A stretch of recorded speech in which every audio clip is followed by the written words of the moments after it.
Have you ever thought how mortgage business works? Let's ask Ruslan Kushnir, CEO of Green Street Capital, about his business. Ruslan, thank you for having us today. Can you please introduce us to your team and work process? Oh, absolutely. Right now? Yes, let's go. Please proceed. So this is where it all starts. This is our conference room. Come on in. This is where we brainstorm ideas. Cool.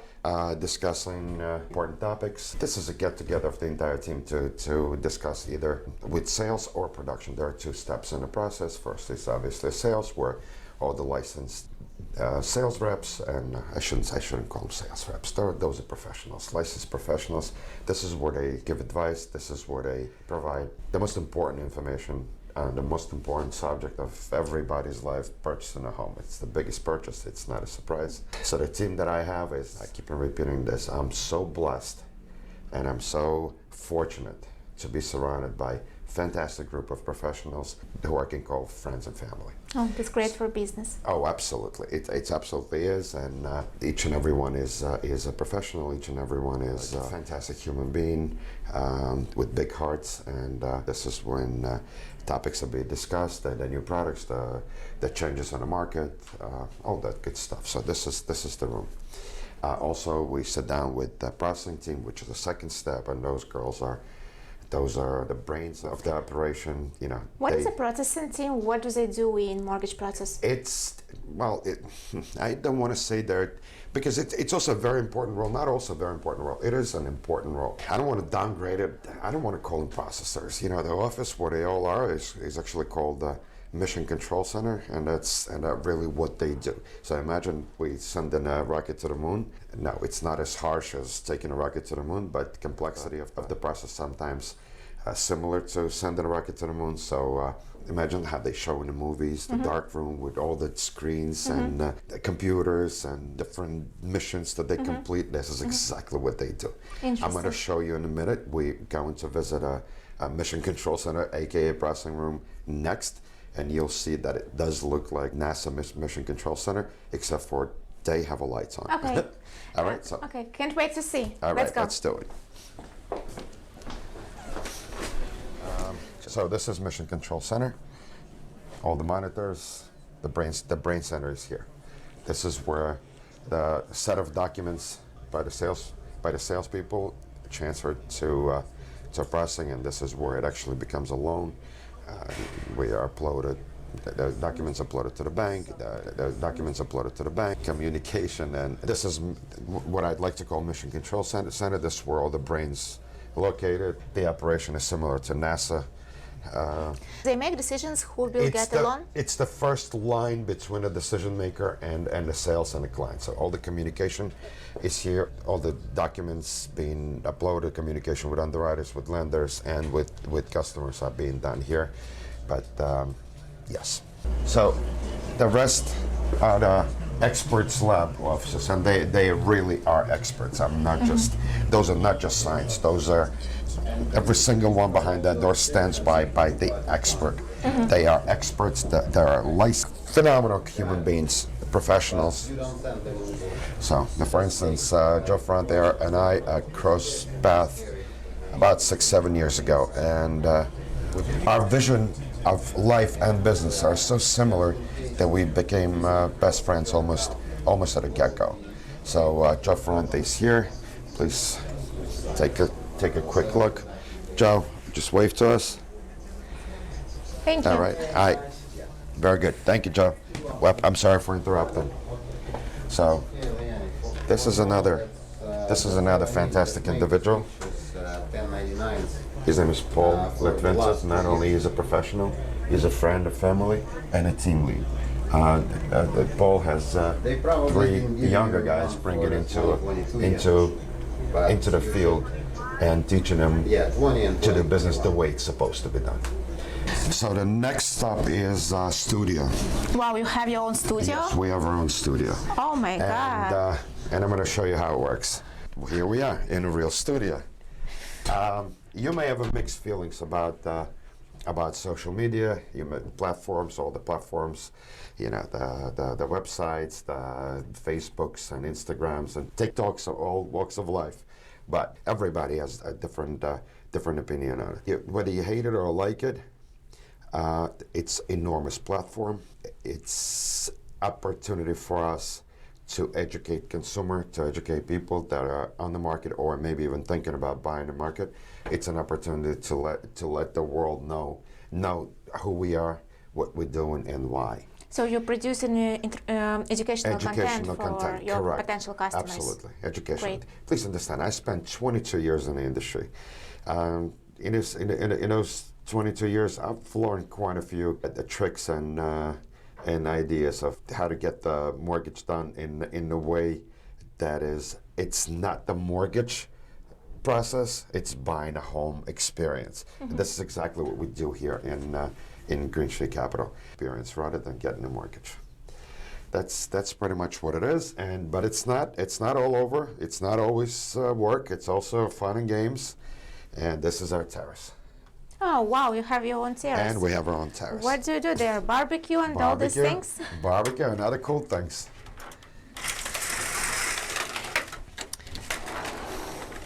Tilt for the winter now, obviously, but in the summer, it's a really cool place to hang out. It fits about 25 to 30 people. We do have some gatherings with tables. So Great. This terrace fits 25 people comfortably.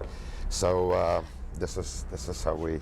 I'm assuming it looks very good in summer because I see here flowers. Absolutely, yes, flowers are there. It's gonna be please so come beautiful. come join us whenever. Of course. But in spring, it's definitely blooming.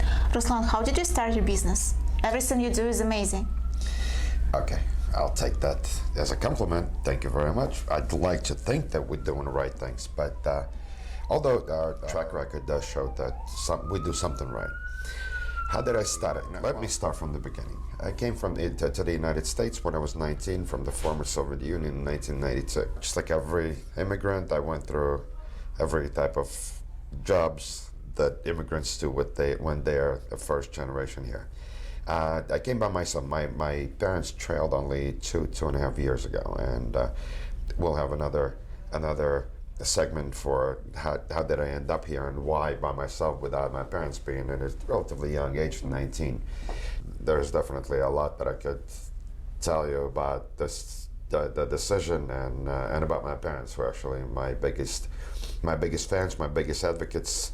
Best support. My support, exactly. So how did I start? About 9 years into my journey into assimilating in the United States, I met somebody who was already in the industry. He introduced me to the field, to the business. I found it very exciting. I found it, again, still being relatively fresh immigrant, American dream. What could be more exciting than delivering American dream to everybody, to fellow Americans, to fellow immigrants.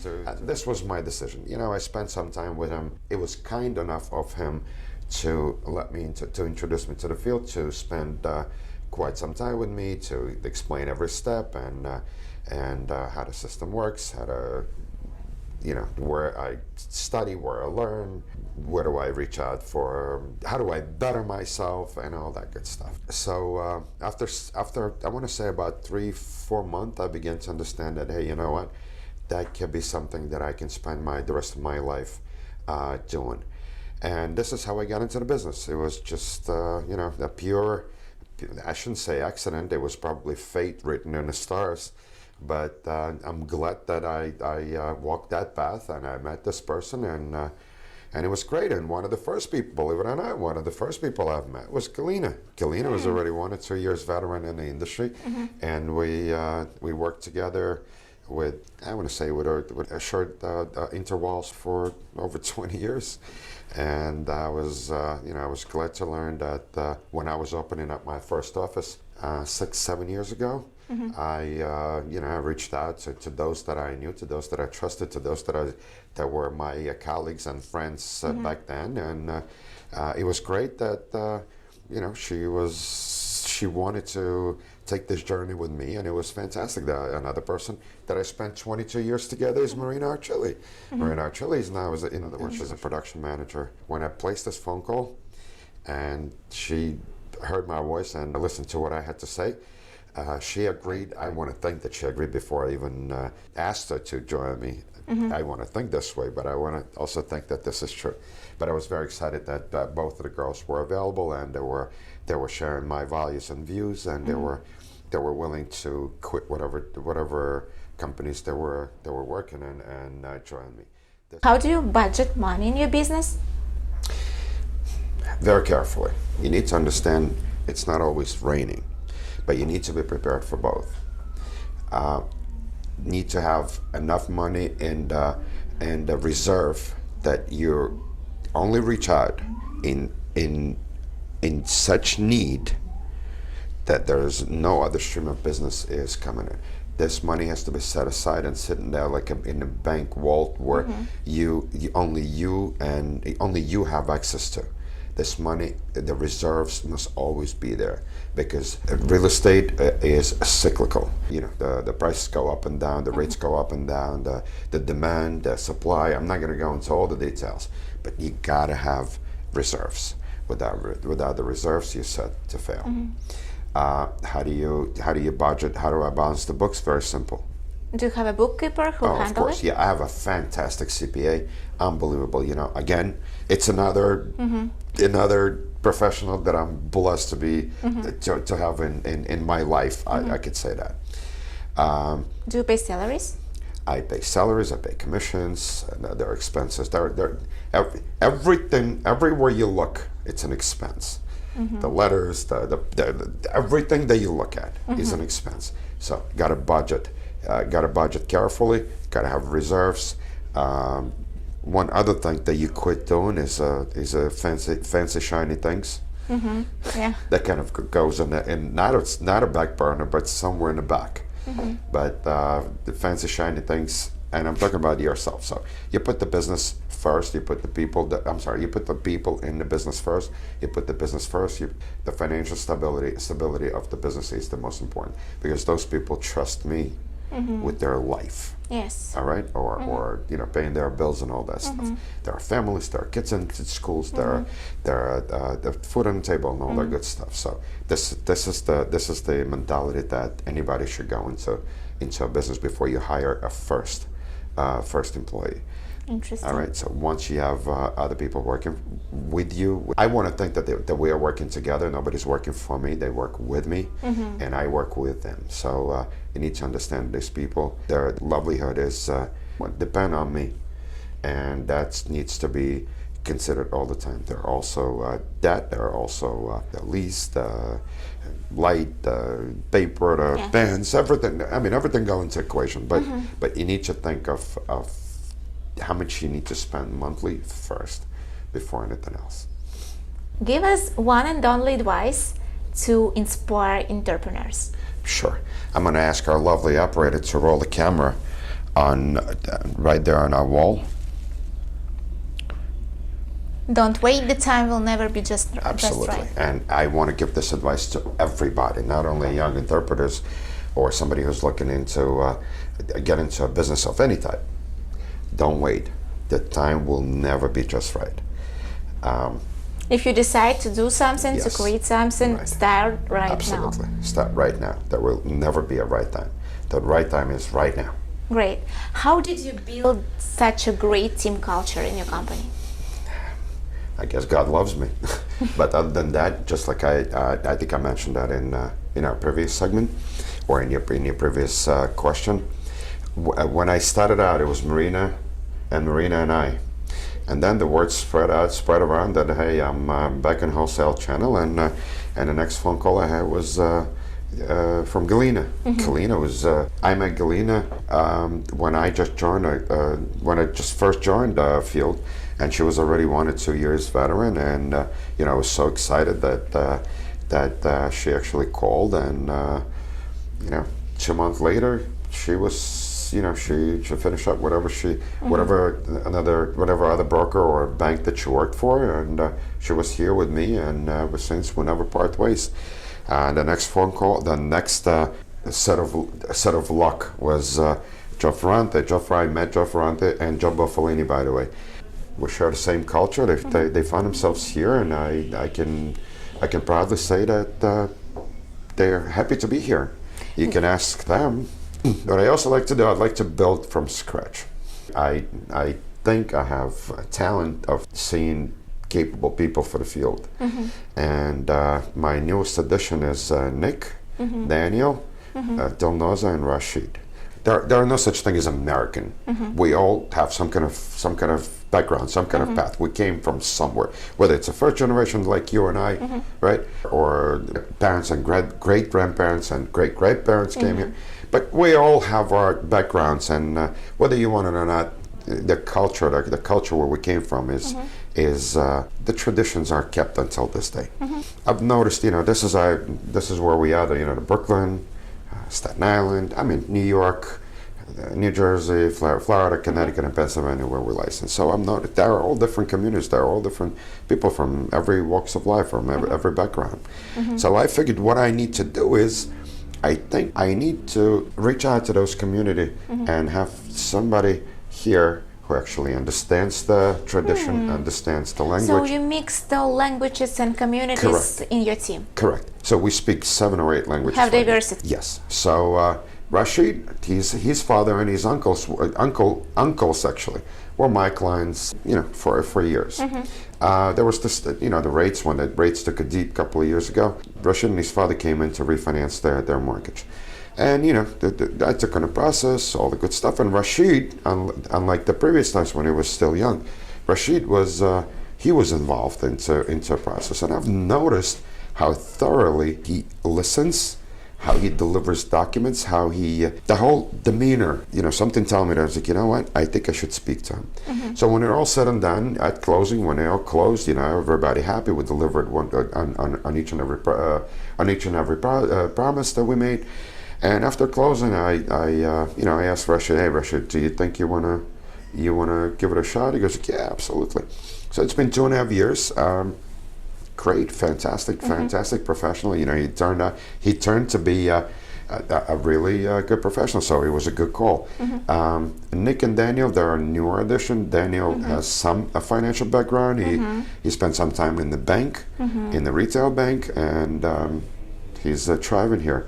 And Nick is also another story of success.